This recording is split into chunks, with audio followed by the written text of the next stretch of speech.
If you've been overwhelmed with new beauty launches in 2025, I've narrowed it down to the top 20 that are actually good and worth your money. As a makeup artist and someone who tries a lot of products. If you're looking for a certain category or a certain review, look down below because I've timestamped everything. Plus, if you want more recommendations, I've already done part 1 of this video. Let's get straight into it. I never really thought a deodorant would make it into this video, but this is the Gem Coconut Vanilla Deodorant. This is by an Australian brand. And I honestly thought I was going to be a hater because I didn't think I would want my underarms to smell like vanilla. Turns out it weirdly works and it helps with sweat control. I will say it does have a little bit of a white residue, but that does not bother me because it works so well. Let's talk all things skincare. A basic product that's affordable that does its job. CeraVe Intensive Moisturizing Lotion. This is like a newer version of their classic moisturizer, and I've just found this year that I really reach for this as my nighttime moisturizer. It's basic, it works, it's very hydrating but not super thick, and I feel like it's a really good one just to have because you don't feel bad for using a lot of it. And honestly, I still have so much left. You could even easily put this all over your body, but I do like it because if I'm using active skincare at nighttime, I just put this on top and I know it's going to work. These two products aren't new necessarily in 2025, but they're new to me, which is insane because you can see how much I've used of this one. This is the tinted milk toner. If you follow me, you know how much I love a milky toner. It adds so much hydration, so much plumpness, great for dehydrated skin. If you've never used a milky toner, you are missing out, but it is so easy. Just start off with a clean face, pop this on, then you can go on with your serums, your moisturizers, etc. I just feel like this one is so lightweight, but again, plumping and hydrating, sits well underneath makeup, soothing on the skin. Honestly, I'm sure so many people don't even realize that Tier does skincare because everyone knows their red cushion foundation, but trust me, their skincare is just as good. Another Korean skincare fave that I've only just started getting into, even though I went to Korea last year and bought it then. This is the viral Reedle Shot Cica serum. This one is level 95,000 because it does go way up from there, and I don't want to intimidate you, but it does feel like almost like pins and needles, tiny little needles are going into your face. But I believe this is probably the most gentle one out of them. And honestly, my skin has been so sensitive this year that I was scared to use actives again, but this has made it such a breeze. And I've found every time I wake up after using this, my skin is so smooth. So I'm really excited to continue using this. And if you didn't know, my boyfriend has actually moved to Japan. So if you have any Japanese or Korean skincare beauty favorites, I really want to try them, so please let me know. Lastly, this is a really recent favorite. This is one of the Rhode lip peptides, and this is the first one that I've tried in her new reformulation. If you didn't know, she has reformulated because a lot of people were finding that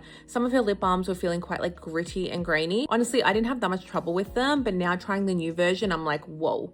This is 10 out of 10, way better. This is actually what I've got on my lips right now. This is the color Toast, and I'm just dying for Rhode to come to Australia. Now let's talk some makeup. Mecca Max released one of the best satin foundations this year. If you have combination skin or you just feel like so many foundations are too matte or too glowy, you need a satin foundation. It's medium full coverage, wears really well throughout the day. I feel like it really does control my oils too, but it doesn't look super dry and cakey. Also, the shade range is amazing and it's like 30 something dollars. I did mention this in my part 1 of this video, but Morphe's rebrand needs to be studied. I believe this is the Sudden Heat Cream Bronzer. This one is in the shade Flicker, and as you can see, it is so creamy, it's quite balmy, and it just blends so effortlessly. So if you're looking for a really creamy, easy to use, beginner-friendly cream bronzer, honestly, Morphe has you covered. And again, very affordable for how high quality it is. Haus finally decided to launch into Australia, which is so amazing. And one of my favorite products from the launch has been the Haus Glassy blushes. These two are my favorite colors, which I'll swatch for you. We have Glassy Rosette, which is super pigmented. And honestly, the reason why I thought I wasn't going to like this is I thought they were going to be super sticky and not pigmented enough for me. But honestly, they wear really well on their own. Of course, they're going to have a little bit of stick, but it's not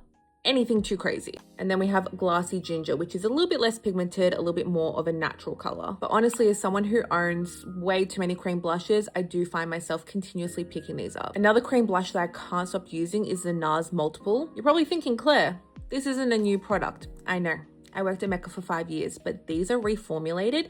And if you know anything about me is I hate reformulated products. I'm gonna be honest, 9 times out of 10, the product is worse than the original. And because there's been so many reformulations this year because of the ban on talc, I have been scarred. But I will say, this is better than the original. This is in the color Fling. It is so pigmented, so easy to blend. It's just a really great cream blush. Let's talk eyeshadow palettes, and this one is a little bit controversial. This is the Makeup by Myro Ethereal Nature palette. As we know, I absolutely love the original Ethereal palette, and I really hope he does bring it back, even though he said multiple times he isn't, but that is my all-time favorite eyeshadow palette. Specifically, I love it because the glitter shades are so iridescent and stunning. There was no doubt that I needed to get this, especially because it has these beautiful green and neutral shades. Personally, I think was made for redheads. I say it's controversial is a lot of people are saying the glitters aren't as good quality as the original Ethereal palette. I will say they're probably not as like iridescent or maybe sparkly, but I do not have a problem with these at all. I actually think it's still just as stunning. And that's why when I'm going to Japan, I'm bringing this palette. So that just shows that I think it is a great product. I would just say the glitters are slightly different. I would say they're a little bit less iridescent. Overall, if you like this color palette, I don't think you're wasting your money getting it. Another palette that I think is really good, but maybe not everyone needs. This is one of the new Patrick Ta eyeshadow palettes. And as you can see, it's a fully matte palette. This one is the light version, and I think it's absolutely stunning. And to be honest, these are the main colors I use daily. Quality is there. It's super pigmented, easy to blend. I will say the only issue I have with it is that the colors are very similar. I know there's a medium and a dark, but I do feel like the colors could lean a little bit deeper in this,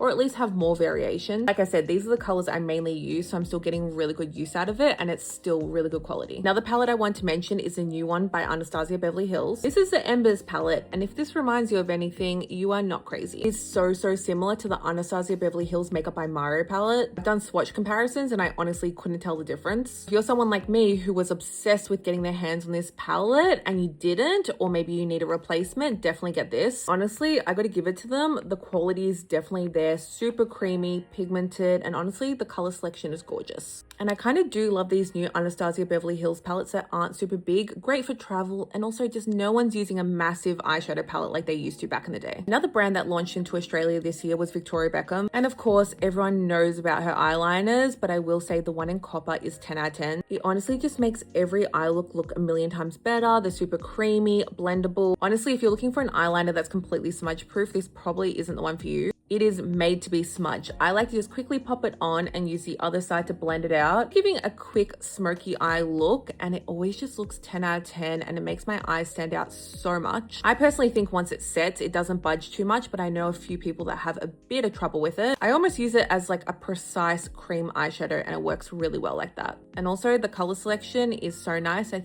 think I want to pick up more. Huda Beauty was so smart for this. This is one of her easy bake powders, and you actually get two different colors. One of them is cherry blossom and the other one peach pie. Technically, you mix these together to create the perfect concoction. I didn't even set underneath my eyes, but I cannot stop using this. I honestly think Huda Beauty make the best setting powders that really do control your oils and also smooth the skin without any flashback. And they have so many amazing colors for so many different skin tones. And I just feel like this was so smart. I think brands really get caught up on trying to do something really new and innovative and then stuffing it up. Whereas she took her best-selling product and just put a good spin on it and made an amazing product. If you're looking for a setting spray that's going to take away any cakiness or dryness, this is the one for you. This is by Mecca, and when you spray this, it kind of gives your skin that glass effect. Technically, it's not a new product. They've actually just repackaged it. But even when I worked at Mecca, I didn't really bother trying it. I don't know. It was probably the packaging that just did not appeal to me. But now I know I was really missing out, because I just feel like this is the spray that you put on when your makeup is looking cakey, but it's still going to prolong it. As I was wearing my makeup all day today, it definitely was looking dry, flaky, cakey, and I put a little bit of this on and it just brought so much life to it. Kind of in the same boat because it's not a new product, but this is the L'Oreal Paris Infallible 3-second mist in a jumbo size. For comparison, this is the original size. This is like hairspray for your face. This is what's going to make your makeup transfer proof and really lock it in. So if you want hydration and take away the cakiness, do this first and then you can spray this on top. But just for your information, it's not just the size that's changed. They've actually changed the fragrance. Kind of like the Rhode. I didn't have any problem with the fragrance before, but it was quite intense. So if you really couldn't stand the smell of the other one, definitely try this again, because this stuff really works and it is my ultimate holy grail. For fragrance, we need to talk about these two. And yes, they do pair so perfectly together. Honestly, Rare Beauty deserves all the prizes, all the accolades for creating this. They solved a simple problem of people's fragrances not lasting long on their skin and added their own spin and created these balms. They are 10 out of 10 amazing. The specific one I love is the Vanilla Amber. So it's kind of like a Vaseline balm that is scented. So you can see it there. You apply it,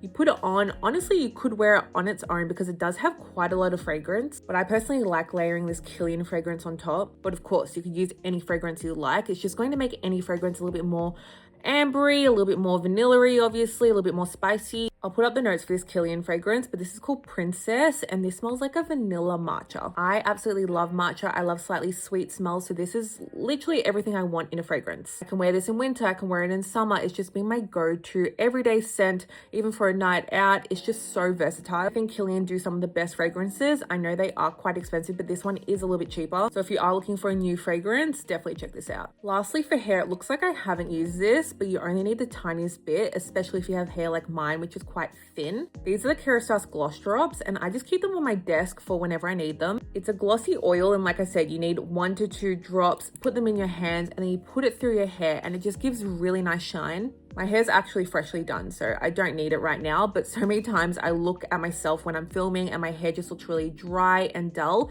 Put a couple drops in here. It helps with the frizz. It smells really beautifully, and it just makes it look more hydrated and more put together, and obviously way more shiny. In my opinion, those are the best beauty launches in 2025. Please let me know if you have any favorites that I should be trying, or other people, or maybe you've tried one of these. Like I said before, I technically had done part 1 halfway through the year, so if you want to get more recommendations, please watch it. And I really hope you guys are enjoying this long form content. Again, subscribe, like, comment, all those good things, and I'll see you in the next one.